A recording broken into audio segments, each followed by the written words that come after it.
Welcome to Masokumo Word and Prayer Message Class. Mo kí wa káàbọ̀ sí kíláàsì ọ̀rọ̀ àti àdúrà Masokumo. Táàyè bá wá sí àmì, ọba ò lè sùn nítorí ti Mordecai. Yes or no? Daniel chapter 6 verse 19. Títí tí ẹni Ọlọ́run rán fi máa gbé ìgbésẹ̀ ire lórí ọ̀rọ̀ ayé ẹ̀. He that sent me, Ọlọ́run Masokumo gba ọ̀run lójú ẹ̀. Àmín. Mò ń kà láti ní ìwé wòlíì Àìsáyà orí ìkọkàndínlọ́gọ́ta. Ẹsẹ̀ ìkọkàndínlógún rẹ̀,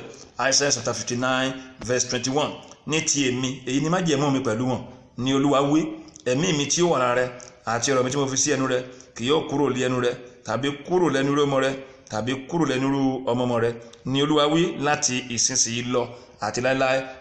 Àmín. Májẹ̀mú Ọlọ́run níbí kò sí kú, ẹ̀mí tó wà nínú wa la sì fi ń jálàyé o.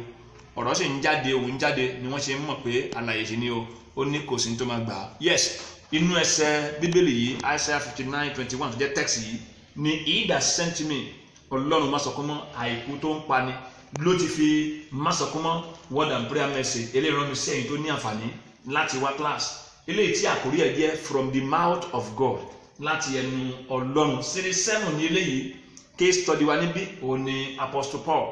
Paul apostoli. A máa kọ́ ẹ̀kọ́ láti inú ìwé Galatia orí ìkíní ẹsẹ̀ ìkẹtàlá sí ẹsẹ̀ ìkẹẹ̀dógún rẹ̀. Galatians chapter 1 verse 13 to 19. Nítorí ẹ̀yin ti gbúrò ìwà ayé mi nígbà àtijọ́ nínú ìsìn àwọn Júù, bí mo ti ṣe inúbíni sí ìjọ ènìyàn Ọlọ́run, rékọjá ààlà tí mo sì bàjẹ́, mo sì ta ọ̀pọ̀lọpọ̀ àwọn ojúgbà mi yọ nínú ìsìn àwọn Júù láàrin àwọn ará ìlú mi, mo sì ní ìtara lọ́pọ̀lọpọ̀ sí òfin àtọwọ́dọ̀ bàbá mi. Ṣùgbọ́n nígbà tí ó wu Ọlọ́run, ẹni tí ó yà mí sọ́tà tí ó yà mí wá, tí yóò sì pè mí nípa oore ọ̀fẹ́ rẹ̀ láti fi ọmọ rẹ̀ nú mi, kí èmi kí ó lè mọ wàásù rẹ̀ láàrin àwọn kèfèrí. Lójú kan náà èmi kò bá ara àti ẹ̀jẹ̀ gbìmọ̀ pọ̀. Ọkùnrin tí a ń kọ́ nípa ẹ̀bí case study níbí, Paul apostle. Kó tó di Paul, nígbà tó jẹ́ Saul, ó ní tí ojú ẹ̀ rí, ó dẹ̀ ní tí ọkàn ẹ̀ rí, ìrònú àti èrò ẹ̀ negative ló bá dé. Ohun tó ń rí gan kì í ṣe nǹkan rẹ̀ ló jẹ́ kó gbèrú gbèsè pé àwọn tó jẹ́ ti Ọlọ́run alé wọn pa ẹ̀pà wọn dànù ẹgbógbó ti wọn.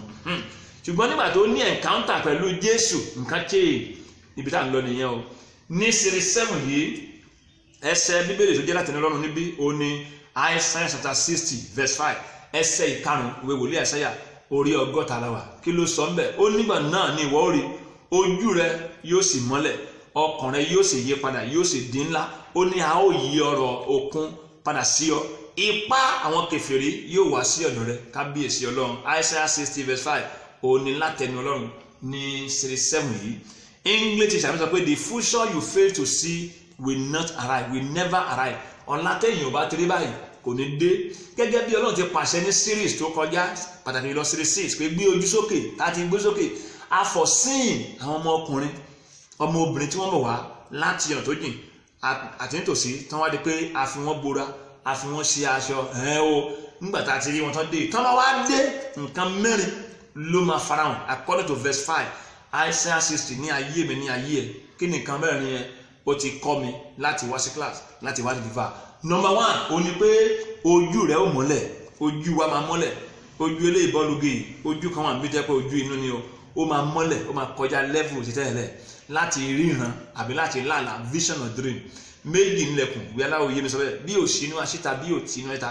Ọlọ́run lè mú wa lálàgbà mi tó máa sùn, àbí kó sí wa lójú láìsùn láti ríran. Àwọn tó bá lórí ọ̀fẹ́ ó máa ń ṣe. Apart from yẹn, ìran tí a fi ọkàn àti ọpọlọ rò, àlá tí a fi ọkàn àti ọpọlọ lá láti ní, láti dà, láti jẹ́ láàrin àwọn kò díẹ̀ lórí iṣẹ́ tí a yàn láàyò. Iṣẹ́ ìránṣẹ́ ni, education ni, owó ni, ọ̀nà ni. Ìyẹn ni à ń sọ nípa níbí yìí. English teacher mi ṣàlàyé ẹ̀ pé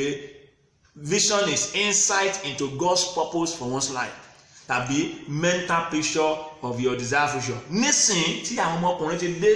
wọ́n wà lára ẹlẹ́gbẹ̀ẹ́, ojú rẹ̀ máa mọ́lẹ̀. Àwọn ìran kan wà téèyàn lè darí tí ò ní ṣe láyé bí ó ti lè kí ìran yẹn kó dà tó. Yes or no? Capital yes ni o. Nígbà tẹ́ pé èèyàn nìkan ni ìran tó nílò bóyá èèyàn bí 2, 3, 4, 5, 20, 100 kó tó lè fi wá sí ìmúṣẹ. Kò ní ṣe àdí àlá tí ajára inú ajá ló máa gbé. Àwọn tó dé wọ̀nyí ló máa jẹ́ inspiration, wọ́n á dàbí motivation, inspiration fún yàn láti mú kéèyàn lálà, kéèyàn ríran pẹ̀lú ọkàn àti ọpọlọ. Ohun tó tóbi tó jẹ́ ńlá, tó jẹ́ pé nípasẹ̀ bẹ́ẹ̀ èèyàn lè ṣe. Ní Ọlọ́run fi sọ pé nínú nǹkan mẹ́rin tó máa ṣẹlẹ̀ nísìnyí sí mi sí ẹni pé ojú rẹ yóò mọ́lẹ̀. Number 2, nítorí kò ní pé ọkàn rẹ yóò yí padà. English is small mind, produce small result. ṣe rí ọkàn tó bá kéré èsì àṣeyọrí ìgbéga ìtẹ̀síwájú máa mú jáde bẹ́ẹ̀ náà ni ìtẹ̀síwájú kékeré kò lè mú nǹkan ńlá jáde àfi tí ọ̀sán yẹn bá tóbi lóko àfi tí ọkàn yẹn tó bá tóbi lóko níbí ó ní ọkàn rẹ yóò yí padà. ó túmọ̀ sí pé èrò ọkàn yẹn tẹ́lẹ̀ ìrònú ẹ tẹ́lẹ̀ nísìn ó máa change o ó máa change tẹ́lẹ̀ ìrònú evil ibi ni ó máa wá di ìrònú good á wá di ìrònú rẹ. no kò ṣeé ṣe o ti rò ó kó tó di kó fẹ́ gbèsè ó máa yí padà á di pé yes kò ṣeé ṣe ìrònú kò ṣeé ṣe ó máa di ìrònú possibility ní sáà yìí o bó o ṣe ń ronú tẹ́lẹ̀ ó máa wá change nígbà tí n bá lọ bá yẹ kó fún mi lówó àlòkù aṣọ ìmìlẹ ó yẹ kó fún mi ní mọ́tò yìí yẹ kó fún mi lówó ṣe pọkẹ àwòsàpò ó máa kú ò ní ìrònú pé ó yẹ kó fún ẹ ó yẹ kó gbà ìwọ gan máa ronú láti sọ pé àwọn mélòó ni mo fẹ́ fún lẹ́nu àwọn tẹ́ ń sọkún mélòó fẹ́ padà rìn àwọn èèyàn mélòó ni mo fẹ́ fi sí ẹnu ẹ̀kọ́ṣẹ́ tẹ́kùn ọ̀nìyẹn rán wọn níṣẹ́ àwọn ọmọ aláìlóbi àbẹ́ aláìlọ́léwé mélòó ni mo fẹ́ rán lọ skul ó máa di pé ìrònú ẹ̀ nìyẹn o àbájọ ìwé aláwọ̀ yẹn pé ìrònú olówó bíi kókó ni lẹ́rú ni o ìrònú oníṣègùn kà bíi káwà ló ń di àrùn ni o giving ló máa jẹ́ ìrònú ẹ nísìn henceforth ju pé receiving lọ òní ìkejì nínú nǹkan mẹ́rin tó máa ṣẹlẹ̀ Isaiah 60 verse 5 òní látẹnu lọ́rùn ní 37 kí ni kẹta òní pé a ó yí ọrọ̀ òkun padà sí ẹ ọrọ̀ underline kí là ń pè ní ọrọ̀ wealth owó níní kì í ṣe ẹ̀ṣẹ̀ bíbélì sọ nípa owó Ecclesiastes chapter 10 verse 19 pé